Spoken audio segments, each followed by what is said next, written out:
Snake na nauwi sa heartbreak. Dumating na nga yung doyan na in-order nila kaya di ako nagdalawang isip magbigay ng financial assistance para mag-disassemble ng mga parts para i-check kung gumagana ba yung utak ko. Ako nga pala nagkabit ng isang tornilyo sa bandang ibaba. Grabe, buti na lang nandito ako kasi kung wala ako baka hindi nila makabit yung isang tornilyo. Habang abala nga kami sa pagdi-disassemble ng doyan, si Ninang Thea muna nag-alaga kay Baby Champy kasi problemado yung magulang niya sa doyan na to. Bukod sa di abot ng nanay yung doyan dahil sa height niya, umaalog-alog din yung stand na parang maluwag yung mga tornilyo kahit masikip naman. Pinagmitingan nga namin anong magandang troubleshooting sa doyan na to kaya humiga na lang muna ako kasi wala naman ako maiambag sa meeting na yon. Nilapitan nga ako ni Ninang Thea kasi anong oras na daw hindi pa ako nakakaluto. Ano daw bang ginagawa ko? Bakit tulala ako? Ang dami ko na kasing iniisip. Dumagdag pa tong kalendaryo na to. September na ngayon pero nasa August pa rin to. Kailan kaya mababakante yung oras ng taga-update nito? Sa sobrang busy niya, ghost month feels pa rin ang kwarto. Di naman ako na-inform, extended pala ang ghost month sa bahay na to. Sabi ni Ninang Thea, bumangon na nga daw ako at magluto kung ayaw kong mag-ghost. Dali-dali nga akong lumabas ng kwarto, bit-bit ang hapdi na dala ng alipong ako sa pagitan ng mga daliri ko. Kinuha ang air dryer na gagamitin ko sa pagluto ng ulam na hindi ko naman deserve pero binili ko. Beef pranks nga muna binili ko dahil ito pa lang yung hindi ko afford bilhin pero pwedeng utangin habang wala pang ang pambili ng pang black eye snake na kasing halaga ng isang cut-off. Ito na lang muna.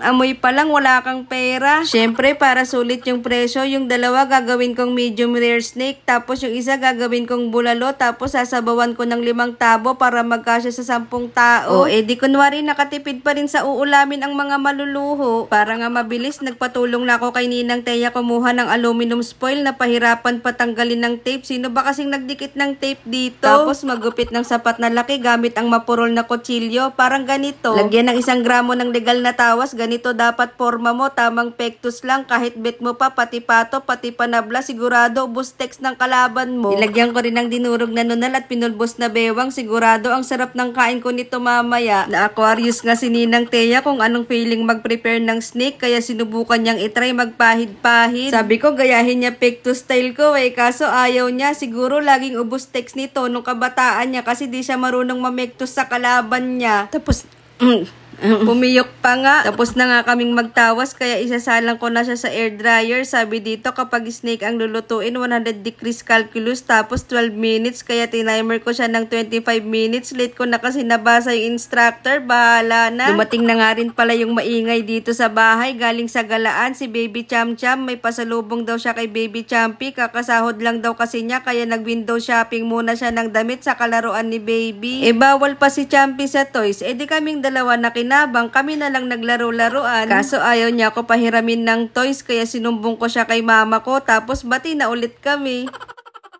Sabi ng pigbe. Kumakain kasi. Kumakain. Habang hinihintay nga pala namin maluto yung snake, nagluto naman si Ninang Thea ng luya kasi gagawa siya ng panulak namin para mamaya. Tsaan na binuhusan ng mainit na luya with honeybee, muntik pa nga tumapon yung sobra. Finally, after 25 days, makakakain na kami. Ang tigas Ang tigas, girl. Super. Bulalo na lang. So, wala tayong ulam today. Sobrang na-disappointed talaga ako niyan. Lagari ata kailangan para mahiwa yan. Bumili pa naman ako ng esophagus na halagang 3 kilo na bigas. Paano ba naman kasi lagi ako nakakakita ng esophagus sa mga my day nyo. Na Aquarius tuloy akong tikman. Kaya napabili ako kahit di naman afford ng wallet ko. Syempre, di naman ako papayag na masasayang lang yung inutang ko. Kaya gagawin ko pa rin ng paraan para matuloy lang tong craving certified na to. Napabili pa tuloy ako ng baka para dito. Natapos ka na? Malapit na. Excited na ako sa steak. Ang bango. Namoy mo na yung baka? Siyempre, baka dadabo yan. Excited na ako kumain. Kain na tayo. Ano yan? Steak log. Ang bango naman Tara na, kain na tayo. Tara, kain na tayo. Parang malungkot yung kain na tayo. Kasi akala ko, kapag steak ako ngayon, bumili pa tayo ng napakamahal na asparagus.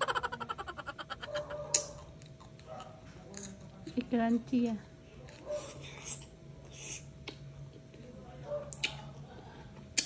Ano? Sarap. Sarap pala to.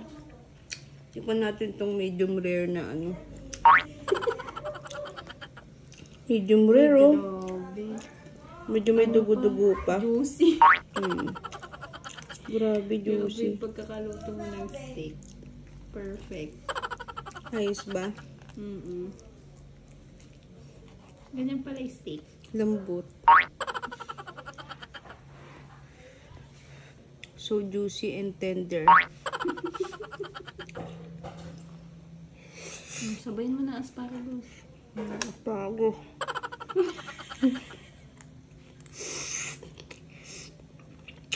Ang sarap. Favorite mo na siya. Parang ano siya. Yung tangkay ng kangkong. Steak log. Epic yung steak namin eh. Tumigas. Itlog na. Tumigas. Eh, paano yun? Papakuluan yun. Ito Gawin na steak. lang bulalo. Steak log. Gawin na lang bulalo yun. Gumawa ka pa ng lemon tea. Kaya nga. Tikman nyo, sarap ng asparagus. Bango pala pag naluto. Bakit may tubig pa rin?